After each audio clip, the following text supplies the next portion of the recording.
El Señor esté con vosotros. Lectura del Santo Evangelio según San Mateo.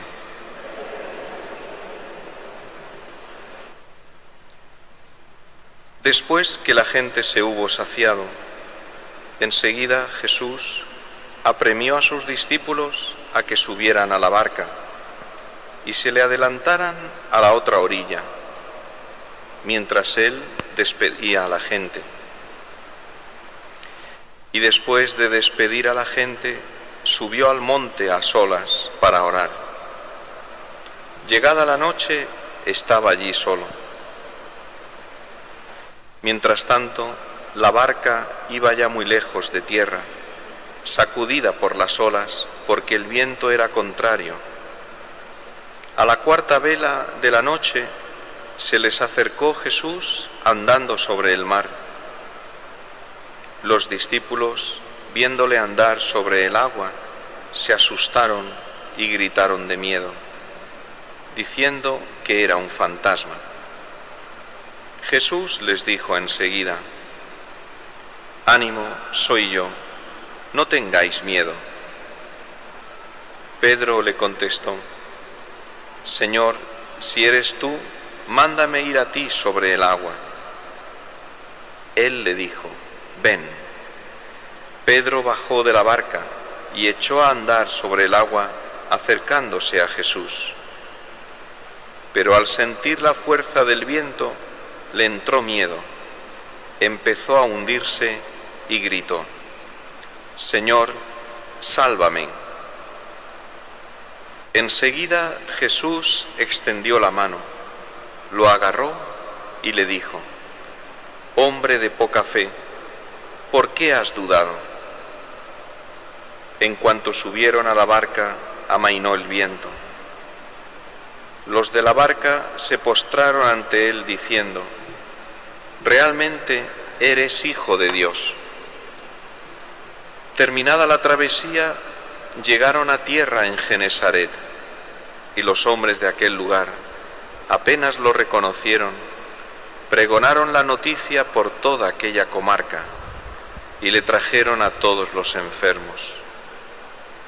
Le pedían tocar siquiera la orla de su manto, y cuantos la tocaban quedaban curados. Palabra del Señor.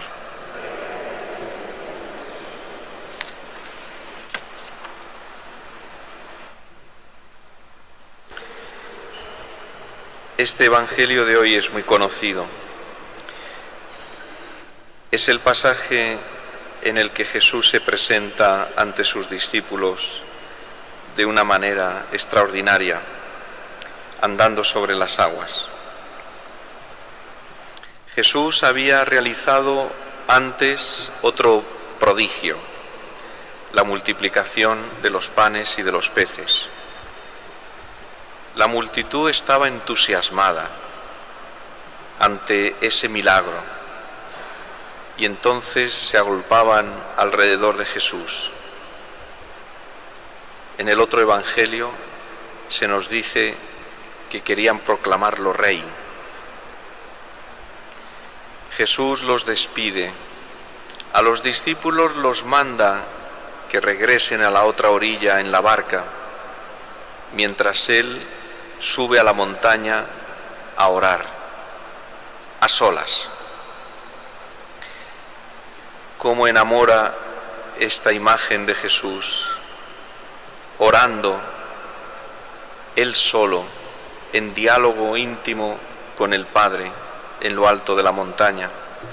Cómo nos gustaría acompañarle, estar allí presente, tal vez un poco a distancia para no molestarle, y poder participar también nosotros en ese diálogo de amor que es la oración.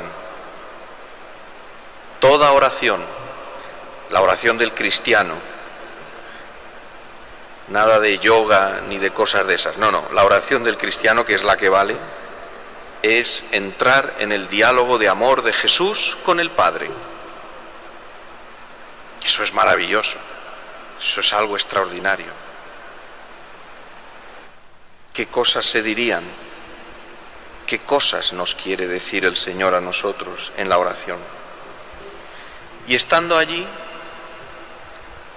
aparentemente alejado de los discípulos, apartado en su mundo, en el mundo de Dios, mientras que los discípulos están en el lago con fatiga, con trabajo, con esfuerzo, a punto de hundirse, Jesús llega a ellos caminando sobre las aguas. Para aquellos que piensan que el tiempo dedicado a la oración es un tiempo perdido, que el tiempo de oración es un tiempo que nos aleja y que nos aparta del mundo,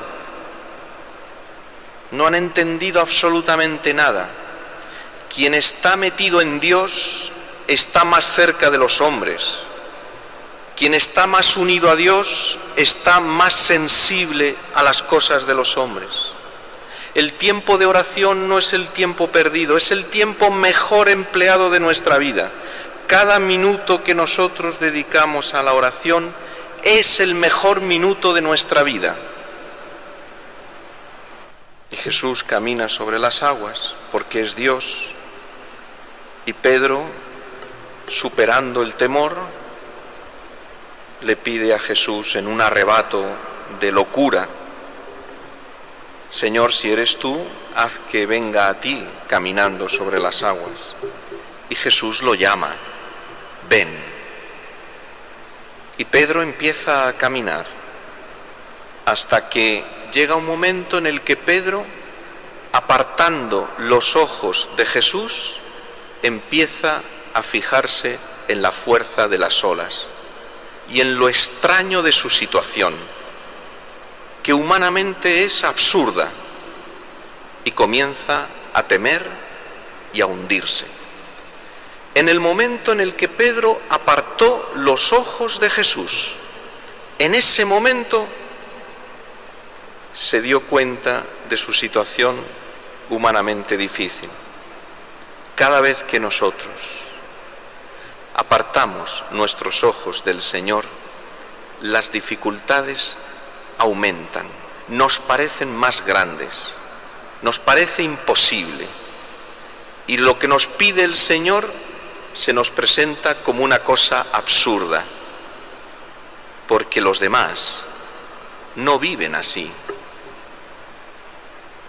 Cada vez que apartamos los ojos del Señor, comenzamos a hundirnos por la falta de amor. Vamos a pedirle a nuestra Madre la Virgen que nos ayude y ponga en nuestro corazón un amor grande a la oración, para que siempre en nuestra vida vivamos con los ojos puestos en Jesús.